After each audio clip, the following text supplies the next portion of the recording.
তারা যেন এই রেমিটেন্সের উপর নির্ভর করে তারা যেন অর্থনৈতিক সংকট কাটিয়ে উঠতে না পারে। আবার অভ্যুত্থানের পরে তারা সর্বতভাবে এই সরকারকে সহায়তা করার চেষ্টা করেছে, পুরো দেশবাসীকে সহায়তার চেষ্টা করেছে তারা রেমিটেন্স পাঠানোর মাধ্যমে, এবং রেমিটেন্সের পরিমাণ ব্যাপকভাবে বৃদ্ধি পেয়েছে।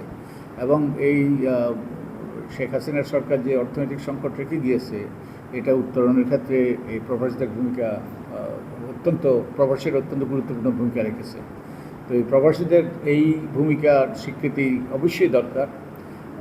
এবং আমরা নির্বাচন ব্যবস্থা সংস্কার কমিশনের পক্ষ থেকে আমি যে কমিশনের প্রধান ছিলাম, আমরা সুপারিশ করেছি যেন প্রবাসীদের ভোটাধিকার নিশ্চিত করা হয়, এবং তাদেরকে ভোটাধিকার নিশ্চিত করার জন্য আমরা প্রথমেই সুপারিশ করেছি অনেকের ন্যাশনাল আইডি নাই, তাদেরকে যেন তাদের পাসপোর্টের যে তথ্য আছে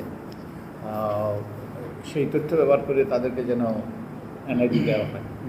এবং একই সাথে আমরা দুই ধরনের ব্যবস্থা নেওয়ার সুপারিশ করেছি। দুই নিতে পারে কিংবা দুটোর একটা হলো যে প্রবাসীদের ভোটাধিকার নিশ্চিত করার জন্য তারা পোস্টাল ব্যালট একটা, আর হলো অনলাইন ভোটিং।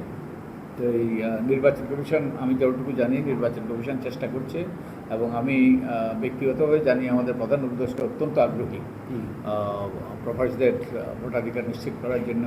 এবং আমার সুযোগ হয়েছে একবার প্রবাসী কল্যাণ মন্ত্রণালয়ের একটা মিটিংয়ে থাকার, এবং সেখানে তারাও চেষ্টা করছে প্রবাসীদেরকে বিভিন্নভাবে সহায়তা করার জন্য। আমি জানি এই যে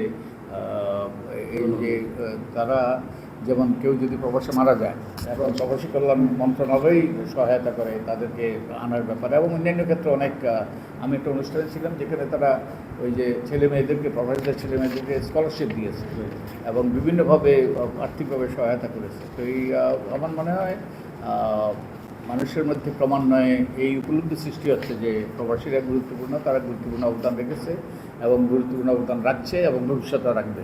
তাই তাদেরকে তাদের ন্যায্য অধিকার, তার মধ্যে অন্তর্ভুক্ত ভোটাধিকার, এটা যেন নিশ্চিত হয়।